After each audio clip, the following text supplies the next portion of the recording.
Donc tout le monde va le qui on sait que les locaux qui vrai. Et puis yo zala qui n'a pas de information. Très bien. Papa Chira le bibo et que ça m'a besoin ça m'a beau. Mais comme le roi il y a 2 poids 2 mesures. 2 mesures, OK. Donc ce que déjà j'ai même piana à niveau na par rapport à respect et zala qui te ça là pour mon gouvernement parce que quand on parle première dame par rapport à sa fondation ba tuna bango ba yaki ba contourner dossier ba bengi artiste ne Papa Chira le bagi beauté to ko ke na mbangu à 5 ans on a compte na biso mais makambo ke moi boye les gens vivent juste confiné na 4 de pardon mi ba idoro na complexe na mona ngo pa joala te na mona ngo te de ba fali moko na zoa le là na ndenge engagement na zoa le ko afina so we ranson OK da baba ta engagement attention qui makambo ne pesa 100% mais azam mutu engagement donc c'est mieux à pesa bon critiquer bon pesa ba suggestion peut permettre améliorer encore. Maintenant pour ceux qui disent que JB moi l'enterre pèse moi qui l'enterre pèse à moi trop parce que il y a si les gens disent ça il faut la vérité si c'était we ranson Aïdor ça qui n'a tout fali tout héritier peut-être et comme manifo moi mais JBP moi trop lourd moi trop c'est ça peut aussi pas être la raison à laquelle chaque famille est n'ingue et chaque société est un demo qui le problème c'est quoi il y a l'intérêt JBP a déjà préparé un album oh Azelisi batu tamulai donc tout ça problème déjà fanatique à haute pression ba producteur a belé pression donc le loco on a écota qui na 4 net il y a programme déjà tant échanger forme Papa Chira Seni on le changer forme to tchongo no mupandi juste une question attends normalement sur le plan ba combo na génération ba rival mais c'est le plan c'est quoi business nandoule et careza sur le plan équipe na présence il y a battu na bango na terrain même ici en Afrique du Sud récemment toto mona koto hier Missa Fala Zalaki. On a compris la force de Fali. Pourquoi? On a pas fanatique na bango. Nathan a joué na Pretoria, a joué na Djobu. Te sentir comment est-ce que participation, il y a public, na fanatique, il y a Fali, parce que la guerre réagit. Comment faire ego là, si réellement on a posé comme international, n'engazo lubawana, n'engazo annoncer biso. Il faut engager bateau dans la compétence. Comme international, tu as aligné avec la musique internationale. La musique internationale, ils ont raté. On a pas fanti. Ils ont raté. Ils ont raté. Mon batteur on a mis ça dans la ils ont rare. Ils ont raté. Pourquoi? Déjà, mutuloga ba mère na biso akala. Ba beti masiki. Ba beti ba Zenith, ba Olympia na musique alingala wana. Ba producteur wana ma bango ba salo wana. Ba ma bango na moyenne. Lingala français ezarate musique eza musique et il doit ça fait rigoler les amis pour nous que à chercher entourage na lingi na entourage té à renforcer équipe parce que compétition oyo et contact à toujours mais Nzembo Simba qui un regarde-moi c'est ça puis lelo on a couru tu joues à mon frère toi sérieux quand je parle pour de cela veut dire que Ebimi ça des chutes libres. On a obligatoire rectifier c'est quelque chose de vrai. Oui, salamaki. Maman batete papa. Ngali ngato za la pembe. OK. Comprends? C'est quelque chose où ils a vrai et salamaki. Moi et l'on a motalinga ndeka a humilié. Te mutanga humilié te et l'autre salamaki parce qu'il y a pas dans mbala mon côté. Nana respect na ye notre artiste amba yebi héritier par rapport à Bandembo. Héritier plus à chanteur. Je me souviens. Succès héritier na musique na biso ya Congo ya na chant. Et na animation. Tu dois animation de Zaraka, au te benga be piste moko boto tira kaka. Na ba héritier c'est pas générique et belé simba na ngote donc ba générique et makam na été. Donc na lobaka ngo kala. C'est que c'est trop dit. Parce que na wonga musique à maison mais des gens n'inga la rona. Toi na mutu moko aleki na ba leader na ba chanteur orchestre bien succès bien Sankara d'écoute. Y'a l'équipe de bien succès. Déjà abonnez-vous massivement sur Congo Power Media TV s'il vous plaît. Vous s'abonner à la rouge et puis cloche de notification pour attraper l'émission d'émission. Donc si vous s'abonnez à telle émission à ça vous s'abonnez. Nzamba ma penza alimbi ça aussi au terrain de mon ami.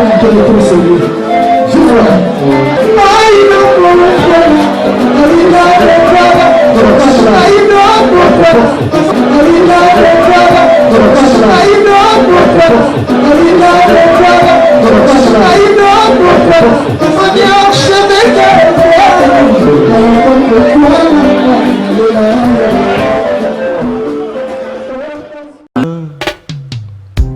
Aïdor Bokwala, le Brésilien Djile Kouyaté.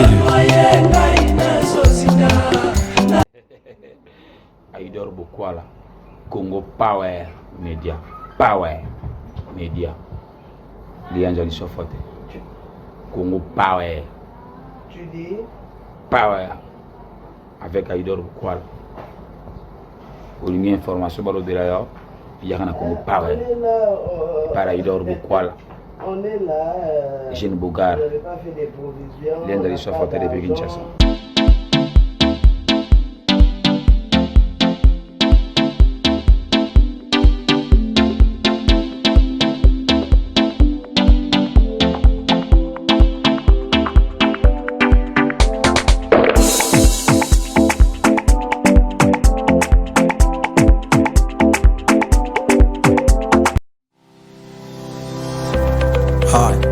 I would like to give you a tour of Mensong Business Group. Welcome. Mensong Business Group is firstly a service provider. We supply a wide variety of stainless steel, carbon steel, as well as protection gear, just to name a few. We focus on supplying all manufacturers with machinery and machine components. Our primary consumers are mines, breweries, and all manufacturers, including industrial heavyweights. To ensure highest product quality and timely delivery thereof, Mensong Business Group has partnered with industry leaders such as Wika, Eagle Bergman, and Festo. For more information, visit our website at www.mensongbusiness.com, and for weekly updates, visit Mensong Business Group across all our social media platforms. Mensong Business Group, where dreams extend to reality.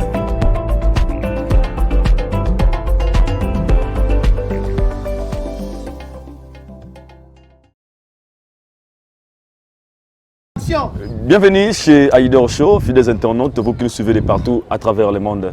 Nous sommes bel et bien en Afrique du Sud, précisément dans la ville de Johannesburg, dans votre émission Aïdor Show. Une émission qui est présentée par moi-même, votre Aïdor Bokwala, le Brésilien, l'international, comme dit Dadi Tembe Real de Madrid, hein, mon ami de côté, mon peuple, c'est quoi Dadi Tembe Real de Madrid. Cette émission, c'est une émission culturelle à laquelle, autre de l'Arabie Noming, nous parlons de la culture en général, une émission à laquelle nous recevons pour vous des footballeurs, des artistes musiciens, tout marqué pour l'instant on a Aïdor Show, comme nous sommes en Afrique du Sud, comme je vous avais dit. Aujourd'hui, j'aimerais qu'on puisse parler de la musique. C'est pour cela que j'ai bien voulu recevoir pour vous. C'est un gars à laquelle vous connaissez. Tout ça, des émissions, tout ça, on a promo, pas venir à Fingundo, analyse toujours, capitale analyse, toujours un point de vue par rapport à la musique, différents sujets, l'actualité, la musique, on va parler de tous les artistes musiciens, on va parler des actualités aux abonnés à la une. Pour l'instant, on a Internet. Donc, avant d'abord de passer le micro à mon invité, je dis comme ça, un gars merci derrière la caméra, il s'appelle Esdra Malela. Moi, on a V2B Malela. Moi, on a V2B Malela, Babi Parasola déjà à la fin du mois. Et raté, V2B Malela, salutations à toi. Cette émission fait aussi plaisir à celui que j'appelle Sacré Tounga, mystère caché, le mystérieux. Babi est toujours présent. C'est grâce à lui que mon réussi qui est moi bien parce que promote tellement bien, à se partager, il nous aide vraiment. Donc, Sacré Tounga. Les mystères cachés. Pourquoi pas aussi celui que j'appelle Miami Ilinga Master Borfelin. Miami Ilinga, moi ça pembe à côté de Ngungina Palente, cette émission. Et ça leur sous plaisir. Donc, je passe déjà le micro à mon invité, à qui je dis Chikombuya Media 14. Salut mon frère, comment vous allez? Salut. Oh, sanitaire. Où tu es sanitaire? Ok. Toujours. Merci. Thank you so much. Et fait l'homme. Ok. Comment vous allez mon frère? Bien par la grâce de Dieu toujours. Moi, je connais l'équipe pour le changement de la ville aussi. Pretoria, Johannesburg, ça va Nzamba Zobatela. Makamoto qui est bien en Angolo toujours. Très ravi au monde. Misusu, c'est l'être point mon ayo ni quand annonce nangao. Tout ça la analyse, vous êtes réalisateur pour les informer déjà, au salaba clip. Vous avez vraiment un monde de musique, vous avez une maîtrise il y a musique juste na bateau ba hotel abiso. Malini pe bayeba Chikombuya zanani, c'est là tout point faut très bas au Libaku ya hotel on a émission abiso. Ok, pour se présenter, Ngakombo Chikombuya, je suis réalisateur et puis manager des artistes, responsable de la plateforme Média 14. Donc Média 14 a structure pour la promotion, le management des artistes et musiciens. Nous on fait la promotion de la culture congolaise, précisément la musique. Donc Média 14, famille Mounene, à passer à Pessimbote, une équipe mobimba ya Média 14 partout Bazali Gauthier Mouboua qui représente Média 14 depuis Canada, Benita Kimwamba ici na Pretoria, Gaël Bouendo à Johannesburg, Braza German, moi équipe Ezebele Kinshasa Loïc Kande Specter, bon c'est ça. Donc voilà Média 14 et Zawana pour nous la promotion qui tire na biso comment ko teka artiste na biso au niveau ya diaspora na niveau pe ya mboka oyo. Donc c'est ça pour se présenter. Donc Chico Mbouya Moussala tout ça là. Merci beaucoup Chico Mbouya. Je pense que ben internaute directement va comprendre que Moto Nayambi a la maîtrise il y a musique, je peux dire de la sorte parce que vous avez eu à travailler avec plein de gens, Kofi Olomide, Awilo Longomba, actuellement vous travaillez avec le projet des Zénith. On va en parler, vous posez à Zénith, on avait vu les images, Ranson avait confirmé qu'il y a un Chico Mbouya, vous allez travailler maintenant. Mais tout sur la menace sur l'actualité de la musique, tout ce qu'on a moqué, on a dit que tout ça c'est BCBG. Dernièrement, on a eu une émission, on avait parlé de Nom Sebo. Les matchs bazomo na on a une émission ou à Sengara JB featuring ba invité na Congo quelque chose comme ça. Je pense que l'image bomo na wana Nom Sebo. On va tout c'est une émission laquelle na yambaka on peut ça des points de vue na yo. Et lelo Nom Sebo a outil Congo. Nom Sebo a outil Congo. Les gens ça surpris, les gens s'entendaient que Nom Sebo qui est de Congo, carton et puis nos cartons, bah coûte na JB piana parce que tant on a une émission, alors bah yemo que JB piana, we didn't even meet, I would like to meet you, maybe we can sing together. Mais tout le monde qui est na Congo, bah coûte na JBT, on n'a pas compris. Qu'est-ce qui a fait que Nom Sebo ba coûte na JB? Tandis que l'émission na mbakio, on bah que JB piana a confirmé qui déjà que na que je salue Roger mais que Nom Sebo ba ça fait tirer na JB en cours. On est surpris na Congo Nom Sebo ça plus de 10 sur une semaine je me trompe pas ba coûte na JBT maintenant Koufi Karabou a fait tirer. Tu peux un peu nous éclaircir par rapport à ça? Non, par rapport à ça. Les gens peuvent confirmer que JB a bateau bah Nom Sebo qu'est-ce que ça fait et marche bien. Eza bongoté ndé no baki biso tout ça église au milieu du village. Donc on travaille na artiste surtout donc toujours jouer un rôle quoi neti ba docteur. Docteur a traitaka malade nyonso o aye l'hôpital na ba kanayi. Donc mutu oyo a sepelé na travail na biso travail na yi. Mais au-delà de ça, tu accompagner l'artiste nyonso surtout sans exception. Donc les dossiers de JB Piana na zongi pour nous expliquer parce que la fois dernière le bela qui en trop. Donc et le salami qui Nom Sebo qui sont dans JBT parce que va donner Chanjaki. Va donner Chanjaki et Chanjaki à un niveau que tu vois la fondation de notre première dame Denise par rapport à leur promotion quand JB Piana a joué qui message voilà ngana yaki to sola qui parce que Roger ML y est c'est lui le manager de JB Piana sur le plan digital marketing. Roger Ngandou c'est le directeur de marketing de BCBG. Donc tant tout le monde balobela qui on sait que il y a le moro boyaki vrai. Et puis yo zala qui n'a pas de information. Papa Chira le biboye et que ça ma bébé ça ma bo. Mais yo comme le roi le mot il y a deux poids deux mesures. OK. Donc ce que déjà JB Piana à niveau na par rapport à respect et zala qui te ça là. Pour le gouvernement parce que quand on parle première dame par rapport à sa fondation tu n'as pas yaki contourner dossier bengi artiste ne papa Chiral bagi beauté toro ke na mbanguté à sengaka ya wana compte na biso mais makambo ke moi boye les gens veulent juste confiner na katioté pardon mingi baba idor au kate invité na katioté tongo ba donc c'est bakenda ki Congo ezaki invitation à JBT ezaki invitation à JBT pendant que JB Piana avec staff naïe bazalaki préparer comment inviter Nom Sebo open na yebisa que zala ki parmi les invités parce que yom to lamusa ki mambongo donc il faut que za na bango c'est que salami que yebika congolais tout ça là congolais ba nga expert pour même pas congolais yango wana soko biki nga na expert ba fini ba luki mutu mususu congolais ngata tuna ndamandaki lisolo comme Aïdor Bokwala tout le monde a idée pourquoi tout na ye suite ezanenge tout bato ba contourner kilo caution to benga on a le baramiko le caution bomaka donc Aïdor Bokwala a pesi makambu a sololi papa Chira validé fondation Denise première dame et tindi batu na ye na ndenge na bango batu wana ba luka Aïdor Bokwala batala dossier comme qui na niveau nini bon ba lukité ba beti contour et qui ndenge kindaki wana bon Papa Chéri va qui prompté, ba 6 non. Makam na bango. Il y a Robin c'est qui le coup futé en 2021. Est-ce que tu peux nous rassurer que juste projet wana il a toujours en cours, il y a projet Koufité, c'est elle qui avait demandé. Ouais, projet Koufité Eza. Le baka qui va contre terrain, toi batu, ba monsieur échanger mes projets zali, vu aussi que JB Mpena qui na poto. Parce que ça là que bango ton bazoya, Jiba voyage parce que Jiba c'est qui programme.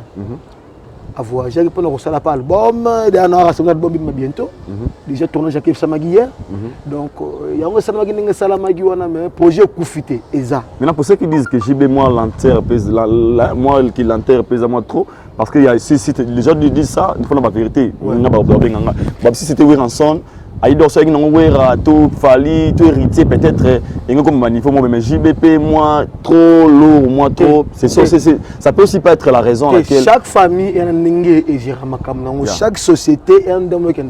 Le problème c'est quoi il y a l'intérêt JBP a déjà préparé un album Azelisi Batu Tamoulaï donc tout ça problème déjà fanatique à haute pression producteur a bloqué belé pression donc le loco on a écota qui na 4 net il y a programme déjà tant échanger forme Papa Chéri Seni on doit changer forme to tchongo no mpandi total makamba album o ya priorité o mukili mobimbe la o ba fanatique bazo zela o to bazo zela ya ngwana esala ki ndengwana yamba l'intérêt. Maintenant, quand vous avez parlé de l'album, vous profitez, comprenez même tout ça analyse, tout ça dans JB, après JB, tout le monde a fallu pour te dire qu'il est courir vers le temps. Maintenant, pour parler de l'album, on a remarqué 10 ans d'absence, il y a JB Mpiana, on a comment dire un album quoi. C'est médiatique, scénique, Azar s'est produit, tout le monde a un concert, chaque samedi il y a Beta. Tout le monde a remarqué le départ PBL dans BCBG ces derniers temps. Surtout moi, j'avais surpris dans une émission. Nono Fuji, au pays où tika biso, à tika pardon, un BCBG, au quitter BCBG, comme ça la pique carré solo. Comment vous pouvez donner votre point de vue par rapport à des parawazars qui va comme des gens impatients, c'est comme si va sentir que cause l'équipe tellement trop, ils se sentent comme si bazo use battant na bango pour rien. Yong ba départ comme asiko on risque album a JB bima et le bato yembi ba yemba na kati mais bazala te na kati ya groupe. Ezelo kasi ka to kofolo mida sala tout un album na kombo ya droit de veto. Bato to ba yemba wana ba sam tintu de bureau tout ba kindaki malama bimaki. Donc cet album on a balle de match. Et qu'on traîner sous soutien parce que si ba modification salami et belé. Donc bato tout ba kende ba période faut s'attendre à voir na bango to yoka. Nono Fuji. Banzembo ba yembi pe kule ko sal e go bima. Attention que dans 100 clips mais go bima. Et go bima to go yoka yango parce que Papa Chéri fa bimisa. Problème c'est que Papa Chéri album mo na ba ki da émission le ki cadeau, il a cadeau. Oui, il a cadeau. Peut-être azo pesa ba musicien na yena bato o bazana ka orchestre c'est. Mais 10 ans. Te 10 ans on a ce que 10 ans on est à bon comprendre ton album go bima. Vous comprenez pourquoi 10 ans parce que Roger aimait la souffler le mot. Abi 10 ans on a penza Chigo Mbuya Oyoka presa tamboli na banzela. Dans ma recherche c'est salami, ma kota bima et salami. Bon sentir pourquoi 10 ans il y a album on a bon sentir parce que JB fallait passer le comme wasika. Les sous. Donc peut-être par rapport à départ nos fouillons le bio on a déjà le cicaté dans la musique. Mais à longue ça qui m'a patient trop. Et ça la rango bongo et le cicaté mais il me parle pas à longueté donc nga moi na kota et puis me parle pas TV à longueté de le quoi à longueté BCB j'ai l'esprit l'esprit on est continue cela veut dire que net user Aïdor beaucoup là donc famille beaucoup là existe et tout aujourd'hui tu c'est en Afrique du Sud mais Aden on est beaucoup là ça donc yo combien on a côté combien en Afrique du Sud mais beaucoup là musuba pe na Canada États-Unis France Belgique Arlette c'est beaucoup là assistant non beaucoup là Aden wane kumba maka moi je suis Kombuya la famille Mbuya partout donc appelle Nazao Aden kende ba petit bazar di fantôme Mbuto parlons maintenant on a vu tout ça toujours analyse parlons maintenant des Fally Ipupa j'aimerais qu'on puisse parler de la chanson Jaloux d'autres actualité comment vous avez tout message pardon comment vous avez d'abord trouvé la chanson message de Fally Ipupa chanson on a déjà sur le plan capté tout c'est quelque chose de bien c'est quelque chose de bien parce que on a CPL il y a toujours un défenseur il y a culture congolaise il y a très bien défenseur tout ce que moi j'ai aimé atapé l'eau moment avec un avocat nangai maître Rodi Katombe. Rodi Katombe. Rodi Katombe. Alobaki musique congolaise a une richesse et belle. Il y a pas question ya koya bilo muso c'est question ya kotala et puis ça la mise à jour. Parce que musique na biso ezana makambo be na kati. Donc il fallait à la kisi biso lo ko moko boya bien. Il y a bien pensé à bien à pousser le moko boya kala à passer en mise à jour. Et puis si makambo et puis donc félicitations par rapport à la chanson.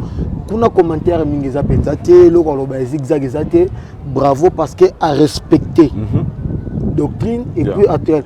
Parce que ce que moi j'aime chez Fally c'est quoi? Attends à ça la collaboration à Talibanda au sentir après ça a toujours accent congolais. Donc côté pénal complexe na mona ngo pas joalate. Na mona ngoté. De ba Fally mo na zoga le la na ndenge engagement na zoga le ko afina so we ranson. OK. Da baba to engagement. Attention qui m'a commandé que pèse à 100% mais azam muto engagement. Donc c'est mieux à ça bon critiquer bon ça ba si je peux permettre améliorer encore. Donc côté on a vraiment félicitations, bravo pour Fally pour sans commentaire chanson on a mais pour ceux qui critiquent Babi Keo, plagiat, Fally, parce que j'ai suivi plein des émissions. Oh Fally, qu'est-ce que vous pouvez leur dire? Des plagiat penza exact. Si on parle de plagiat, on le bapet par rapport à Malobango, c'est normal. Il a valorisé aussi. Tango reproduire œuvre ya Batou, biso to kenda bantique. Tout ça là travail, tout ça ba mémoire mambutu. Ba signifie toujours que auteur, compositeur, il y a auteur, il y a source. Tu commences toujours à la source. Et logo na yembio source nango eza Aïdor Bukwala. Et logo na yembio on a tout le monde n'a pas poème parce que les musiciens congolais muto azala carré correct c'est pas poème. Papa album ne beso talo mona auteur compositeur par exemple Senado interprété par poème. Ozomona. Donc eza plagiateur que Yemoka le bien. Et là, nous sommes bon, on a depuis 2013. Nathalie, nous sommes en 2012 2013. Il a fallu nous savoir qu'il y a Kalaming et logo moko ya boye. Donc, c'est le Congo qui gagne. Merci beaucoup. Parlons maintenant de Ferregola. Aujourd'hui, Ferregola a une très belle chanson. C'est un qui regarde-moi. Une chanson qui est bon orage. Donc, je pense que pour moi, c'est qui meilleur best one of the best song il a fait Ferregola et bien maintenant vague mais c'est de le temps je sais pas la raison comment vous avez trouvé la chanson Regarde-moi de Ferregola parce que Alobi après ils ont déjà annoncé un album international à Zosala. Comment vous avez trouvé déjà moi une chanson il y a couleur annonce il y a par rapport à Ferregola na rolemba bango chaque jour Ferregola a un problème le problème de Ferregola ils a équipe. Les premiers faire rigoler les équipes, non le bar toujours. Donc, Azan Marc Aouz, Azan Tracy Leza, Azan Trésor Congolo sont tellement nombreux. Té Baza mais Basa Makamunding ça la maté. Mais Baboli a émission, Basa la bali. Ouais, puis émission. Baboli kana pas na chaîne à Congo kuna. Au moni faire rigoler si réellement na posa comme international nengazo luba wana nengazo annoncer biso. Il faut engager Batou dans la compétence. Comme international, tu as aligné avec la musique internationale. La musique internationale, ils ont raté. On a pas fanti. Ils ont raté. Ils ont raté. Mon batteur dans la mission ils ont erreur. Ils ont raté. Pourquoi? Déjà, Moutouloga, ma mère n'a pas besoin de ma Betty Masiki, ma Betty Zénith, ma Olympia, la musique à l'ingala. Ma producteur, ma maman, ma salouana, ma maman, ma moyenne. Lingala français ils ont raté musique place moi la définition musique musique internationale baloba musique l'art de bien combiner les sons d'une manière agréable à l'oreille baloba que français anglais international on a fanti pour preuve fallait pour passer la succès qui na musique nini mangala kakati promesse alaga faut faire makamuno bien moi ça dit kamuno bien c'est comme nous bien au respecter les normes na ba principe muto ACP ni lo na yo a Roland bon yo journaliste bato na question te bato na question partager to rumel na mboka autre Tu dis mère na biso mobo na komba Brenda Fassi. Asanze mobo ulindela. Et bien ça Congo. Mais depuis il y a na mboko eso solo ko comprendre makamba yemba na nzembo wana. Te na éviter. Point. Tu allons porter la mélodie. Ingela e manzala. Et la gisara na ibi pona loba mnono bango. Il y a na biso nini eloko ya porta biso. Eloko yo loba mengai na loba te kutu récemment wa Jomo kwa ezanga na confirmer que les gens n'aiment pas les gens lelo. Ngananu na yo na msusu mais ezamela sango fait que l'africain. Papa. Vous avez parlé de Ferregola entourage. Ferregola le problème qu'il faut renforcer équipe. Asala nini lokola. Qu'est-ce que votre point de vue aussi? Point de vue n'engeza que Ferregola faut engager des personnes qu'il faut. Il faut te. Papa. Comment est-ce que le manager ya misa munene lokola Ferregola par exemple Brazaka ko to kataka na carte électeur bokenda raté. Angolo to kana nzela lufu na 30 000 fois. Bakenda. Bamisa faire. Tu vas misente bato tangana marketing à faire bakenda. Mais très au Congo la voyage. Wapi na Fali ala parce que na bien chez Fali. Na bien chez Fali. Asana be sport chez Fali. Chez Ferregola sans te mentir, non na santa tous wana te. Parce qu'il y a transfert. Aouta koto aye koto. Maître Cyril les apports voyage. Maître Cyril les na mona rena de rebo. On dirait faire à Thierry Makambuya la belle na production. Plus parce que na mona ga mingi na rebo mbi. Na mona ga mingi na rebo. Na mona ga mamba faire te wala na lo par rapport à l'apparition médiatique na mona ga plus quand il passe à la télé c'est pour parler des rebo et puis le label de Ferregola TV. Mais il ne parle pas des programmes, de l'auto. Non, on a eu karaté. Mais non, il doit couper ça fait rigoler les années. Pour nous, à chercher entourage. À chercher entourage, à renforcer l'équipe. Parce que compétition, et contact à toujours. Mais Nzembo Simba qui a un regard-moi. C'est ça, il est là. On a couru toujours à mon frère. On a couru toujours à mon frère. Toi, sérieux. Quand je parle cours de cela, veut dire que Ebimi, ça des chutes libres. Normalement, nous allons faire Ferregola par rapport à qualité, par rapport à façon à Yembi, par rapport à l'accès qui biso. Nous allons faire que Zalati lelo. Mais exact. Ferregola en soi, c'est un bon. C'est un bon, on a la qualité, on a la capacité, tout. Mais là, on a bon magasin dans le bas, c'est équipe. Ferregola n'a pas besoin de Batou, ba finge la kaye Batou te. Ferregola faut engager Batou, oyo, bakolo ba makambo salaka, o bako expliquer Batou, o bako ma Batou pe na comprendre que Ferregola boye. On n'a pas besoin. Et puis le problème aussi que Ferregola apparemment a un problème pour affronter les médias.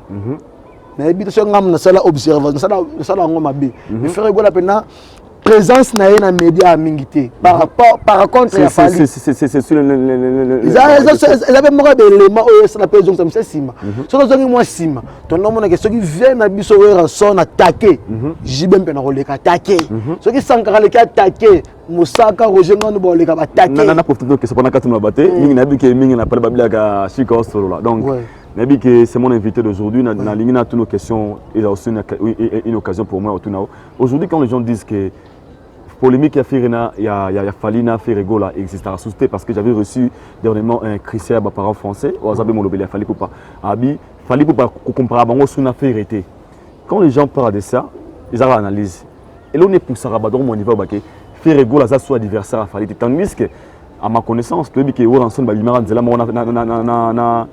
na Jibem Piana Tomona Jibem Piana na wera rival Gaz Mawete na Inos rival Ferregola et Fali Poupa mais pourquoi aujourd'hui bata Fali bazo ko linga ko accepter le ko que Ferregola za rival il y a Fali go za rival à Ferregola Nathan normal juste une question Nathan normal sur le plan ba combo na génération ba rival mais c'est le plan c'est ko business nandoule et Kareza sur le plan équipe na présence il y a battu na bango na terrain même ici en Afrique du Sud récemment Toto Mona quand hier Missa Fala Zalaki on a compris la force de Fali Poupa na ba fanatique na bango Nathan a joué na Pretoria a joué na Chobu te sentir comment est-ce que participation il y a public yeah. Na fanatique il y a fallu parce que la réaction mais depuis que je te jure c'est la tombe de ma mère en tout cas là au monde a que des ordres de mission de trouble mo bona kombo ya faire rigole na ndenge ke batu na bango pena ke mutu nanga na tika na ngo mona te ce que vous allez na ebité par contre na mona kande vena biso moko to be gouverneur Aimé Kapong yende mutu kuta lo blague kutunga na kama hérité watana ba na base na moko o me faire rigole rien faire na base te ya mutu ya mabete ya toloba okozana bato balingaka yo mais kozala na bato basa musala pona yo ya de makambo bato balingaka fere na mboko baza mais bato basalaka musala pona fere gola na mona bango te nde tomonaka bakristian ba para français nde tomonaka l'autre la poupa donc bato wana tout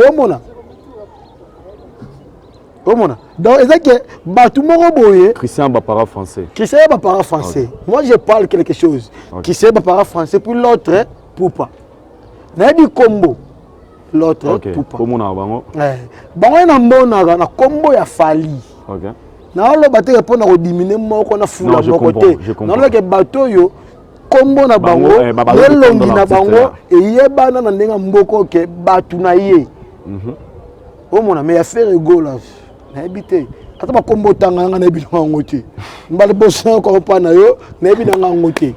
Parlons maintenant de la chanson to na bito non na luna so chico wa chico po chico comment on a prêté na ndenga bien objectif ezani na lo ba toujours ko pesa la message sur énergie ya ko soutenir parce que biso média 14 engagement na biso ezali comment vendre la culture congolaise par diaspora donc to diminuer on comprend bien qu'on s'est fait rigola à renforcer ces possibilités ezali atinda Tracy les ato Terry Congo na Afrique du Sud aya ko ça l'équipe ya solo pour lui atinda Kenya atinda Angola atinda bango comme on voit fallait pourquoi et tout le monde a Madina, peut-être comme équipement. Atinda yé, parce que c'est lui le détail marketing.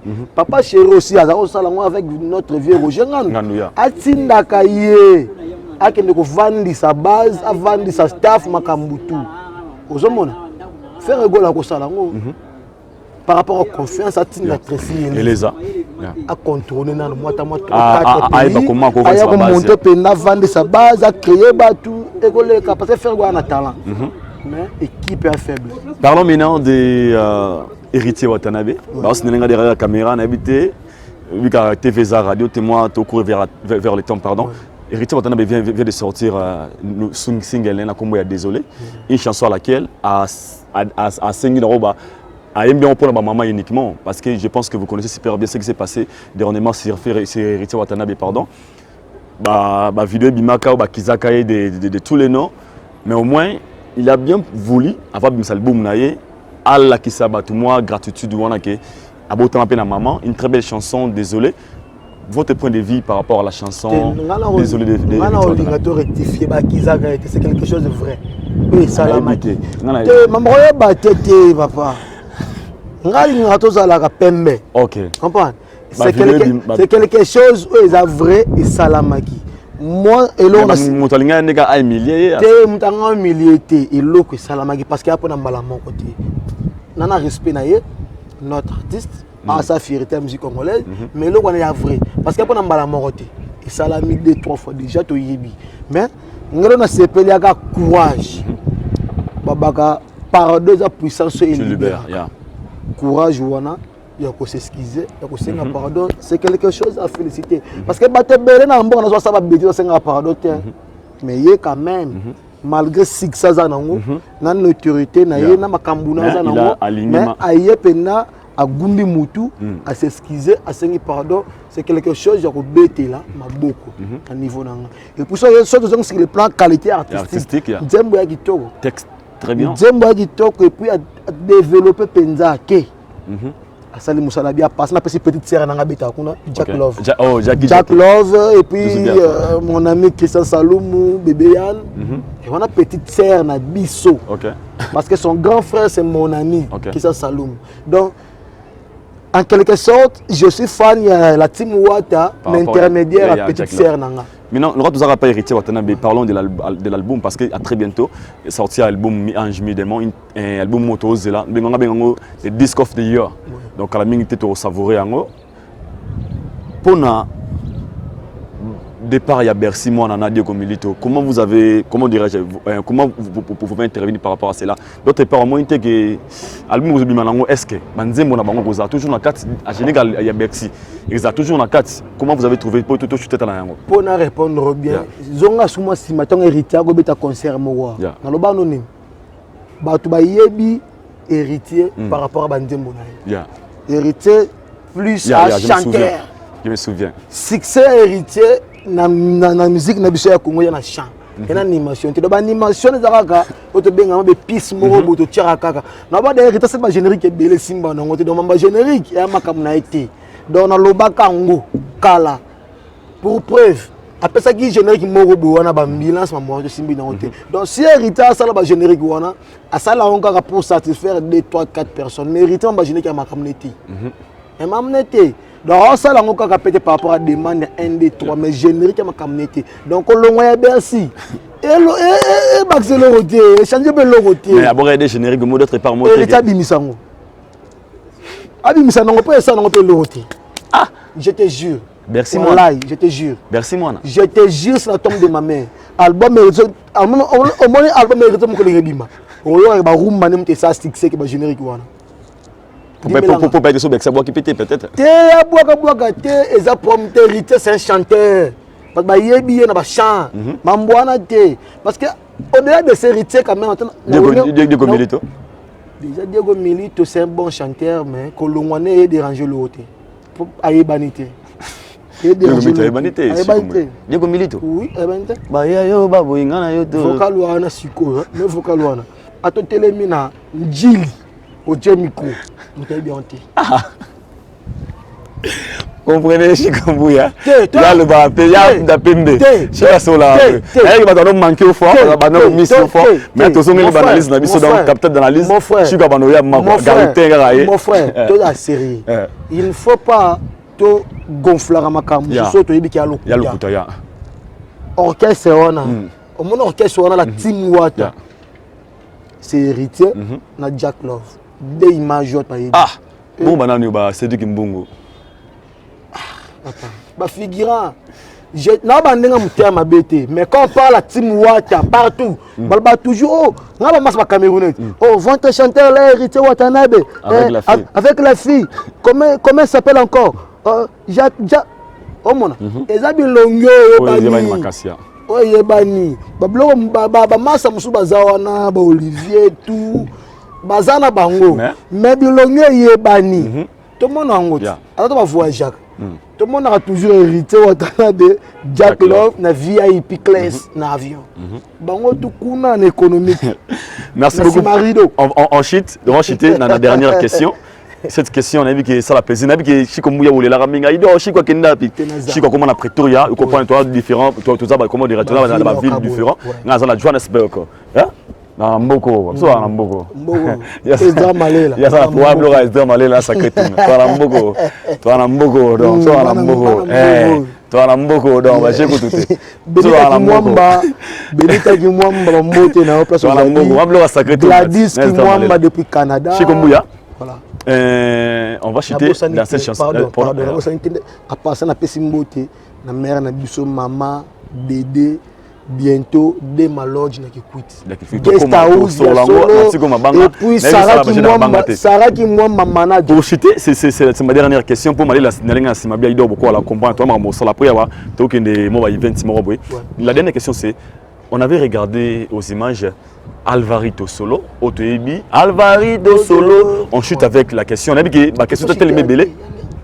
Donc, comme on l'a souhaité, mon père au programme. La question est tellement belle, mais on a dit que tout ce qu'on a pour savoir que la TV, moi, timing est important. C'est ça, mon professionnalisme. Déjà, abonnez-vous massivement si Congo par Média TV, s'il vous plaît. Vous s'abonner à la rouge et puis cloche de notification pour attraper l'émission de l'émission. Donc, on s'abonne à telle émission, on s'abonne. Nous avons penza à l'imbiser aussi au terrain. On a que chaîne à YouTube. Alvarito Solo, pardon. le président n'a fallu, ok, on avait regardé aux images la réaction d'Alvarito après départ à Fally Ipupa. Comment vous avez trouvé? Est-ce que comment vous pouvez réagir par rapport à le pardon d'Alvarito Solo? Bon, la pardon a fallu accepter. Pour d'habitude, Fally Ipupa, Fally Ipupa a limbisaye, mais comme collaborateur externe du groupe. Collaborateur externe. Ceux qui nécessitent par rapport à l'expérience, on va consulter toujours. Mais pas on sait comment faire. On va consulter, à du conseil, aïe. Parce que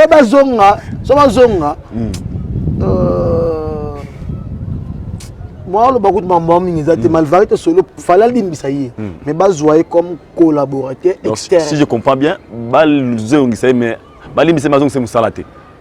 Parce que collaborateur externe, ça veut dire que ce qu'on a besoin, mais ce qu'on a besoin d'être maintenant, et ça comment? Mais à ozon en neni parce que bato sika déjà bazona ti. Bato sika bazona ti. Yo mona ki tester ti ba guitariste on tout fala bien na ba maso ba ki tester on a besoin de Alvarito Solo. Il faut qu'on améliorer les choses. Tu dois garder par rapport à touche, par rapport à expérience, il fallait garder pour venir encadrer. Mais pas pour adhérer. Pas pour son effectif parce que déjà tu as la caca. Tu as la caca par rapport à charge. Nous sommes arrivés à la fin. Dernière question. Parlons de Weranson, le roi de la forêt. Zénith, pardon, en juin. En juin, les gens se posent des questions. Est-ce que vous avez une mesure de Zénith ou moi rapidement? On n'a pas besoin de Betakala. Moi, succès, tu as toujours succès. Mais c'est ça, c'est Kokasous. Toi, arrêtez tanti. Weranson a roi Nelo comme je suis. Ok. Parce que maison mère, bah mission soit assis que si bazati. Mais bah succès, c'est ça le problème. Succès, c'est trop dit. Succès, c'est trop dit. Parce que na wenge musique à maison mère des gens n'engagent la rona. Toi na mutu moko aleki na ba leader, na ba chanteur pour que c'est bien un succès, bien sans encore d'écouter. Il y a l'équipe qui a bien un succès. Il y a déjà un succès. Il y a déjà un fanatique et bélo.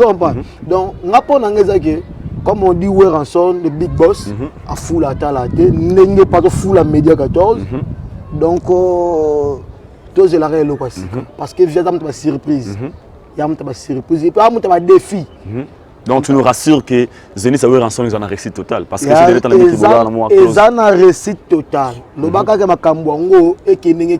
Zénith a combien de places? 8000 places. Est-ce que 8000 places, c'est le Weranson? 8000.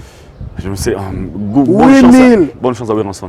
Bonne chance à Weranson. Merci. Mais viens repêcher le Gassiga parce que moi j'ai fait partie déjà. Il y a déjà au très bien. En passant, on a passé d'LV Prod, Mbote, et puis on a passé les grands producteurs, Mbote, Komboto, Bomba, rapport, Taraba Fitol, Baza.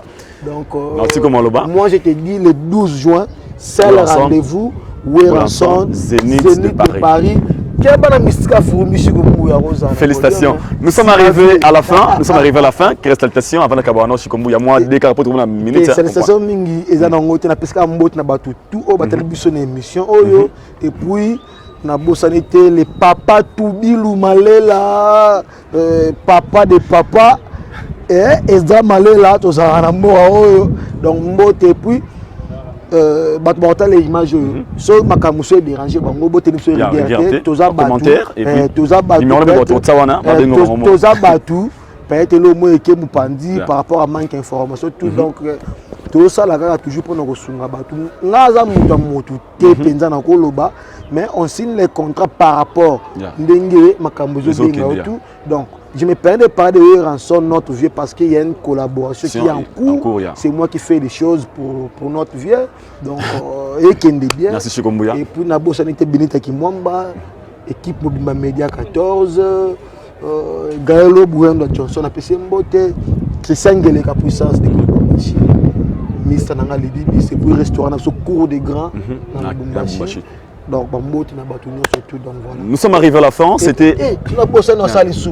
Missa Nangai, Serge Zobena, Aigle de Potoya, et puis Odilo Massamba, Mbote.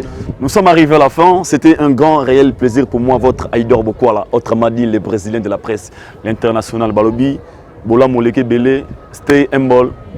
Cette émission, n'a pas que bon plaisir, na Serbie à Longo, crochet magique, Serbie à Longo, 5 minutes c'est quoi donc?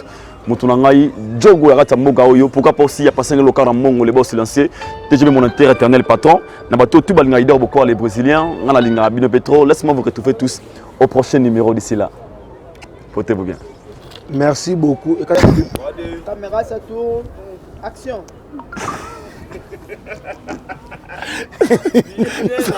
Ça comme dans ce ça. Il y a tika encore tant côté. Ça comme dans ce ça. Maintenant bon bienvenue. OK, tout tourné. Papa, moi coach. Ah, va me nangai. Cameraman na biso. Mais comprenez. Un bon salaire l'homme nécessité. Ah non, azana on est sur un salaire.